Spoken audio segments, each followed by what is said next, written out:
अभी तक के सबसे ताकतवर असुर कली पुरुष और भगवान विष्णु के 10वें अवतार कल्कि के जन्म के रहस्य की कहानी। वेदों के अनुसार इस सृष्टि की रचना ब्रह्मा जी ने किया है और इसके पालनहार विष्णु जी है। और जब ये सिस्टम करप्ट हो जाता है तब भोलेनाथ भगवान शिव शंकर इस सृष्टि का विनाश कर देते हैं। परंतु हम रचना और विनाश के बीच इसके एग्जीक्यूशन की बात करते हैं।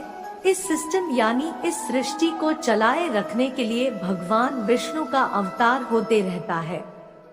अभी तक इनमें से भगवान विष्णु के 9 अवतार इस धरती पर हो चुके हैं, परंतु 10वां अवतार अभी तक नहीं हुआ है, क्योंकि 10वां अवतार कलयुग के अंत में जब सृष्टि में पाप अपने चरम पर होगा तब भगवान विष्णु का अब तक का सबसे शक्तिशाली अवतार का जन्म होगा। कल्कि अवतार के जन्म की भविष्यवाणी। श्रीमद् भगवद गीता में कल्कि अवतार की भविष्यवाणी पहले ही कर दी गई है। भगवान कृष्ण ने गीता में कहा है कि जब जब धरती पर पाप होता है तब तब मैं जन्म लेता हूँ। गीता का वो श्लोक जिसमें भगवान कृष्ण ने अपने जन्म के रहस्य को स्वयं खोला है। श्लोक यदा यदा हि धर्मस्य ग्लानिर्भवति भारत अभ्युत्थानमधर्मस्य तदात्मानं सृजाम्यहं 4:7 परित्राणाय साधूनां विनाशाय च दुष्कृताम् धर्म संस्थापनार्थाय संभवामि युगे युगे 4:8 भावार्थ मैं प्रकट होता हूँ, मैं आता हूँ। जब जब धर्म की हानि होती है तब तब मैं आता हूँ। जब जब अधर्म बढ़ता है तब तब मैं आता हूँ। सज्जन लोगों की रक्षा के लिए मैं आता हूँ, दुष्टों के विनाश करने के लिए मैं आता हूँ, धर्म की स्थापना के लिए मैं आता हूँ और युग युग में जन्म लेता हूँ। कल्कि अवतार के कुछ रहस्य। श्रीमद् भगवद गीता के 12वें स्कंद में लिखा है कि भगवान विष्णु के 10वें अवतार कल्कि का जन्म कलयुग के अंत में और सतयुग के संधि काल में होगा। जैसा कि हम सभी जानते हैं, भगवान विष्णु के अवतार हमेशा से हर युग के अंत में होता है। जैसे रामा अवतार त्रेतयुग के अंत में हुआ था और जैसे ही रामा अवतार की सद्गति होती है वैसे ही द्वापर युग की शुरुआत होती है। वैसे ही द्वापर युग के अंत में कृष्णा अवतार हुआ और कृष्णा के सद्गति होते ही कलयुग प्रारंभ होता है। वैसे ही कलयुग के अंत में कल्कि अवतार होगा और अवतार का कार्य समाप्ति के बाद सतयुग का पुनः आगमन हो जाएगा। कल्कि अवतार के जन्म की कहानी। संभल ग्राम मुखस्य ब्राह्मणस्य महात्मना भवने विष्णुयशस् प्रादुर्भविष्यति। अर्थात संभल ग्राम में विष्णुयश नामक ब्राह्मण के घर में भगवान कल्कि का जन्म होगा। अब आगे की भविष्यवाणी के बारे में जानते हैं। भगवान विष्णु के कल्कि अवतार का जन्म मुरादाबाद के संभल ग्राम में होगा। इनकी माता का नाम सुमति होगा। ये देवदत्त नामक सफेद घोड़े की सवारी करेंगे। इनके हाथ में 2 तलवारें होंगी।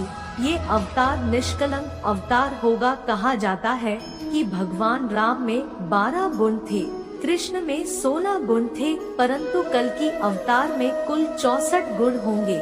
ये अवतार इंसान को पुनः प्रकृति से जोड़ेगा। कहा जाता है कि कलयुग के अंत में जब सारी नदियां सूख जाएंगी, इंसान का इंसान से विश्वास खत्म हो जाएगा। एक स्त्री बहुत सारे मर्दों के साथ रहेंगी। हर जगह पाप को बोलबाला होगा। तब इस धरती पर कल्कि अवतार लेकर भगवान विष्णु आएंगे और पुनः धर्म की स्थापना करेंगे। कहा जाता है कि ये 7 दिव्या पुरुष आज भी कल्कि अवतार की प्रतीक्षा कर रहे हैं, जिसमें परशुराम जी भगवान कल्कि के गुरु होंगे। बाकी महापुरुष भगवान कल्कि के साथ राक्षस कली पुरुष के खिलाफ युद्ध लड़ेंगे। कली पुरुष के जन्म का रहस्य।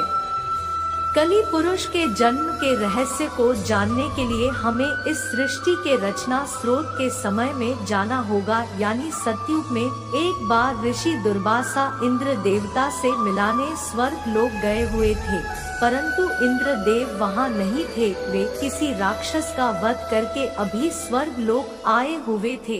तब दुर्वासा ऋषि ने उनके स्वागत के लिए फूलों की माला दिए। चूँकि इंद्र देव अभी जीत के धुन में मग्न थे, वे मग्नता में वो फूलों की माला अपने गज यानी हाथी को पहना दिए। और जब पुनः सभा शुरू हुई तो दुर्वासा ऋषि उनसे मिलाने आए तो देखा कि उनके फूलों की माला हाथी के पैरों में पड़ा था। यह देख दुर्वासा ऋषि को क्रोध आ गया और उन्होंने श्राप दे डाला कि जिस ऐश्वर्य में तुमने मेरे उपहार का अपमान किया वो ऐश्वर्य तुमसे छीन जाएगा।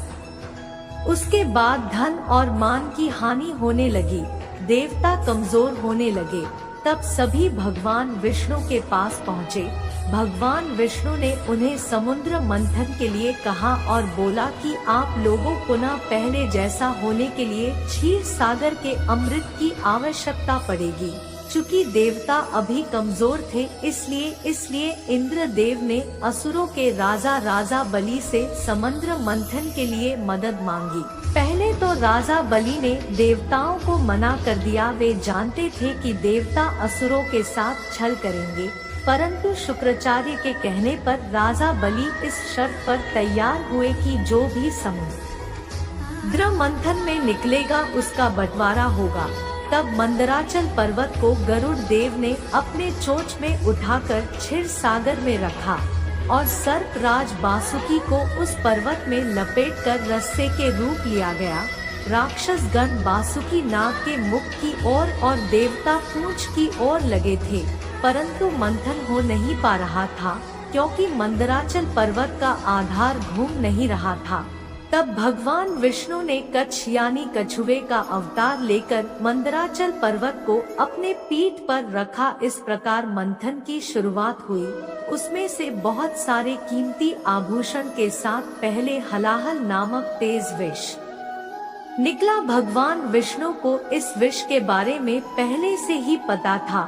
वे देवताओं को इस बारे पहले इसलिए नहीं बताए क्योंकि वे जानते थे अगर उन्हें बता दिया तो वे विष के कारण देवता इस मंथन को नहीं करते, इसलिए उन्हें सिर्फ अमृत के बारे में बताया। अब चूंकि हलाहल विष निकल गया था और सभी इसके वेग से मूर्छित होने लगे, परंतु शर्त अनुसार इसे आधा देवता तथा आधा असुरों को पीना था। परंतु दोनों में हलाहल विष के इस तेज को सहने की शक्ति नहीं थी। फिर भगवान भोलेनाथ ने भगवान विष्णु के कहने पर विषपान किया, परंतु इस विष के तेज से भोलेनाथ भी जलन से प्रभावित होने लगे। तब शक्ति रूपी देवी पार्वती ने उस विष को अपने हाथों से भोलेनाथ के गले में ही रोक दिया। इस विष के प्रभाव से भोलेनाथ का कंठ नीला पड़ गया। तब से भोलेनाथ का नाम निकट पड़ गया। परंतु इस क्रिया में विष की एक बूंद राक्षस कली में मुख में जा गिरा और कली का शरीर तो खत्म हो गया। और फिर आगे जब मंथन हुआ तो उसमें से कामधेनु गाय निकली जिसे ऋषियों ने रखा। उच्चैश्व अश्व को राजा बलि ने ग्रहण किया। ऐरावत हाथी को देवताओं के राजा इंद्रा ने ग्रहण किया। कौस्तुभ मणि और शंख को भगवान विष्णु जी ने धारण किया। इसके बाद निकली संजीवनी बूटी, इसे पृथ्वी पर एक सुरक्षित स्थान पर स्थापित किया गया। ये वही संजीवनी बूटी है जिसे रामायण काल में लक्ष्मण को दिया गया था जब उनको मेघनाथ की बरछी लगी थी। और इसके बाद धन संपदा लेकर लक्ष्मी जी निकली। लक्ष्मी सभी देवता ऋषि मुनि एवं राक्षस लक्ष्मी देवी को रखना चाहते थे, परंतु लक्ष्मी जी ने खुद विष्णु जी को ग्रहण कर लिया। चंद्रमा निकले तो भोलेनाथ ने ग्रहण किया। इसके बाद परिजात वृक्ष और कल्प वृक्ष निकला जिसे स्वर्ग में स्थापित किया गया। फिर निकली रंभा जिसे स्वर्ग अप्सरा बनाकर स्वर्ग में रखा गया। इसके बाद निकली वारुणी देवी यानी सूरा देवी यानी गॉडेस ऑफ अल्कोहल, जिन्हें असुरों ने ले लिया, और अंत में भगवान धन्वंतरी अपने हाथों में अमृत कलश लेकर निकले।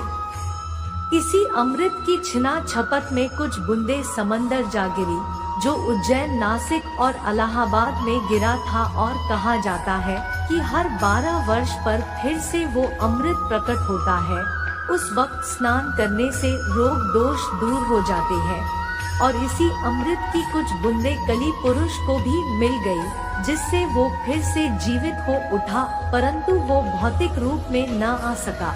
अमृत को बंटवारे के लिए भगवान विष्णु ने मोहिनी रूप ले लिया और सारा अमृत देवताओं को पिला दिया, परंतु राहु और केतु 2 राक्षस देवताओं का रूप लेकर अमृत पी लिए थे, तो भगवान विष्णु ने उनका सर काट दिया, परंतु अमृत पीने के चलते वे अमर हो चुके थे, इसलिए राहु और केतु अब भी पिंड यानी ग्रह रूप में जीवित है। कलयुग के अंत में कली पुरुष भौतिक रूप में आ जाएगा। कली पुरुष अभी भौतिक रूप नहीं आया है, परंतु वो अपनी शक्तियों से इंसान पर काबू पा सकता है, और कलयुग के अंत में वो भौतिक रूप में भी आ जाएगा। तब वो पाताल लोक से आसुरी शक्ति को आजाद करके इंसानों पे राज करेगा।